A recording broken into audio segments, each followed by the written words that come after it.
তোমাদেরকে পরিচয় করিয়ে দিই, ইনি হচ্ছেন আমার দাদাবাবু, আমার গিন্নির জামাইবাবু, আমার গিন্নিরা 2 বোন, দিদির বর এটা। তো একসঙ্গে আমরা সব খেতে বসেছি। আজকের কী কী মেনু আছে একটুখানি দেখাই তোমাদেরকে। আপাতত এই মুহূর্তে এসছে ভাত, এদিকে হচ্ছে তোমার ঝিঙে আলু পোস্ত না তরকারি, এটা তো পোস্ত না, পোস্ত, আর এদিকে হচ্ছে শাক ভাজা এসছে, কলমি শাক ভাজা। তারপর এক্ষুনি চলে আসলো মাংসের ঝোল। এদিকে বসেছে ভাগনা, আর এদিকে গিনি আজকে প্রচুর কাজ করেছে,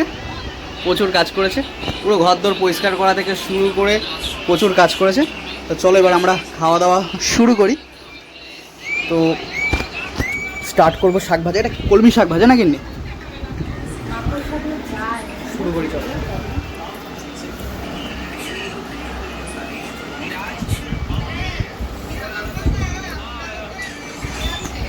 গ্রামের বিনা সারের প্রাকৃতিক শাক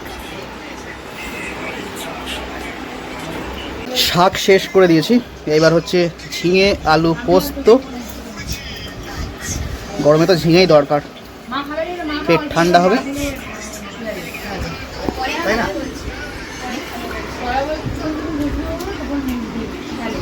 এই যে ম্যাডাম, ফোনটা দেখবেন পরে, খেয়ে নিন। তো চলো এবার সুন্দর মাংসটা দিয়ে শুরু করি। আজকে মাংসটা কে করেছে? তুমি করেছো তো? হ্যাঁ, তো দিদি করেছে। দিদি কিন্তু মাংসগুলো বেশ ভালোই করে। তো চলো মাংসটা দিয়ে শুরু করি। হালকা একটু আগে নাড়িয়ে নিই।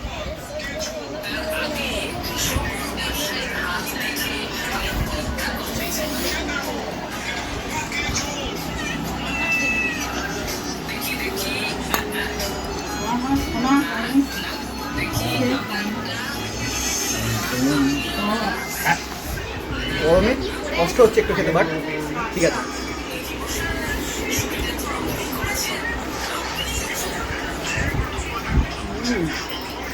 খুব সুন্দর সেদ্ধ হয়েছে, দারুণ হয়েছে, দারুণ সেদ্ধ হয়েছে।